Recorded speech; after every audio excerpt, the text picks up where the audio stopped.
तुम्ही एवढं काय मोठं काय गड जिंकलेला नाही किंवा तुम्ही एवढं मोठं काही केलेलं नाहीये। मुळात तुम्ही आहे ना मराठा समाजाचं अस्तित्वच मिटवून टाकायला लागलेलं आहे। मराठा हा कुणबी नाहीये, शेतकरी हा कुणबी आहे। ज्या अर्थी तुम्ही दुनियेला ओरडून किंवा जगाला ओरडून सांगताय किंवा मराठा समाजाची जी काही तुम्ही भरकवता आहे मराठा समाजाला की नाही नाही मराठा हा शेतकरीच होता। अहो सगळ्याच जातींमध्ये शेती आहे, सगळ्याच जातीतले लोक शेती करत आहेत। विनाकारण तुम्ही मराठा समाजाचा जो काय बाणा आहे, जे काय आमचं 96 कुळी मराठ्यांचं जे काय अस्तित्व आहे ते नष्ट करून तुम्ही जे ओबीसी लोकांना किंवा ओबीसी जातींमध्ये ज्या काही जाती आहेत प्रवर्गामध्ये त्या सर्वांना तुम्ही रोडवर आणण्याचा प्रयत्न करताय। या सभेला आम्ही जो काही निषेध करत आहोत त्याचं कारण एवढंच आहे, जर आज सगळ्या समाजाचे लोक सगळ्याच जातीतले लोक जर रस्त्यावर आले तर आरक्षण नेमकं मिळणार कुणाला, हा एक मोठा प्रश्न उभा राहिलेला आहे। आणि त्यानंतर मराठा हा कुणबी नाही। जर तुम्ही सर्टिफिकेट बघितलं मराठा कुणबी म्हणून हे जे आता बोलतायत की मराठा हा कुणबी आहे कुणबी आहे, मराठा हा समाज आहे आणि कुणबी ही जात आहे आणि ओबीसी मधूनच आरक्षण द्या हे जे त्यांचं म्हणणं आहे या म्हणण्यालाच विरोध आहे। मुळात शेतकरी हा कुणबी आहे, मराठा हा कुणबी नाहीये। सरसकट कुणबी प्रमाणपत्रांची ही जरी मागणी त्यांनी केली असेल तरी ही बेकायदेशीर मध्ये आहे। आम्हाला ही मान्य नाही। का मान्य नाही? कारण की आमच्या दाखल्यांवरती किंवा आमच्या ज्या नोंदी काढण्यात येतील आता किंवा आहेत आमच्या या नोंदींवरती जर आता कुणबी नाहीयेच, कुणबी हा नमूदच नाहीये, तर आम्ही का कुणबी सर्टिफिकेट घ्यायचे? त्याचं व्हॅल्युएशन होणार आहे का?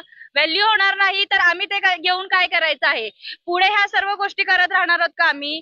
आणि मराठा समाजाला माझं आव्हान आहे, ज्या काय त्यांनी आता ह्या सर्व गोष्टी उभ्या केलेल्या आहेत, जो काय भ्रम निर्माण केलेला आहे मराठा म्हणजे कुणबी आणि कुणबी म्हणजे मराठा, या भ्रमापोटी किंवा या आशेपोटी मराठा समाज त्यांच्या मागे उभा राहत आहे।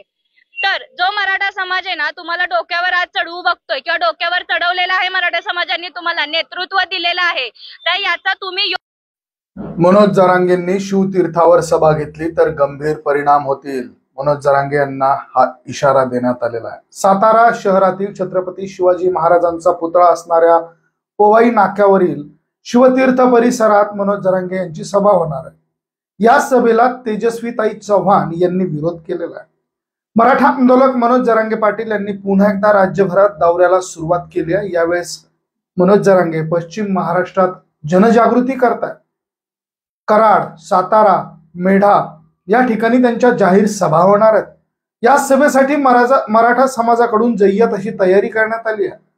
मात्र त्यांच्या सातारा येथील शिवतीर्थावरील सभेला मराठा आंदोलक तेजस्विनीताई चव्हाण यांनी विरोध केलेला आहे।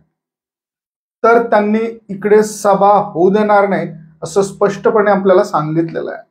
सातारा शहरातील छत्रपती शिवाजी महाराजांचा पुतळा असणाऱ्या पोवाई नाक्यावरील शिवतीर्थ परिसरात मनोज जरांगे पाटील यांची सभा होणार आहे। या सभेला तेजस्वीताई चव्हाण यांनी विरोध केलेला आहे। छत्रपती शिवाजी महाराजांचा पुतळा असणाऱ्या परिसरात आम्ही सभा घेऊ देणार नाही असं तेजस्वीताई म्हणालेल्या आहेत। मनोज जरांगे पाटील यांनी येथे सभा घेतली तर त्यांना गंभीर परिणामाला सामोरं जावं लागेल असा इशारा देखील तेजस्वीताई चव्हाण यांनी मनोज जरांगे पाटील यांना दिलेला आहे। आज मनोज जरांगे पाटील यांच्या विविध ठिकाणी सभा होत आहेत, त्याचबरोबर या सभेला आता विरोध होतोय। कुणबी प्रमाणपत्राला आमचा विरोध आहे, सरकारने मराठ्यांना स्वतंत्र आरक्षण द्यावं असं तेजस्वीताई चव्हाण यांनी म्हटलेलं आहे। काही दिवसांपूर्वी त्यांनी या मागणीसाठी सातारा जिल्हाधिकारी कार्यालयाच्या बाहेर आंदोलन देखील केलेलं होतं। आता त्यांनी थेट मनोज जरांगे पाटील यांच्या सभेला विरोध केल्याने वाद निर्माण होण्याची शक्यता आहे। दरम्यान धाराशिव मधील सभेनंतर मनोज जरांगे यांनी बुधवारी रात्री उशिरा करमाळा येथील मराठा बांधवांना देखील संबोधित केलेलं होतं। यावेळी त्यांनी 70 वर्षाची मराठा समाजाला सल बोलवून दाखवलेली आहे। राज्य सरकारने मराठा समाजाला 24 डिसेंबरच्या आत आरक्षण जाहीर करावं, अन्यथा संघर्ष अटळ आहे असा इशारा मनोज जरांगे पाटील यांनी करमाळ्याच्या सभेमध्ये दिलाय। माझ्या जीवात जीव असेपर्यंत मी समाजासाठी लढत राहणार आहे। आरक्षण घेतल्याशिवाय मी इंचभर पण मागे हटणार नाही असं त्यांनी यावेळेस म्हटलेलं आहे।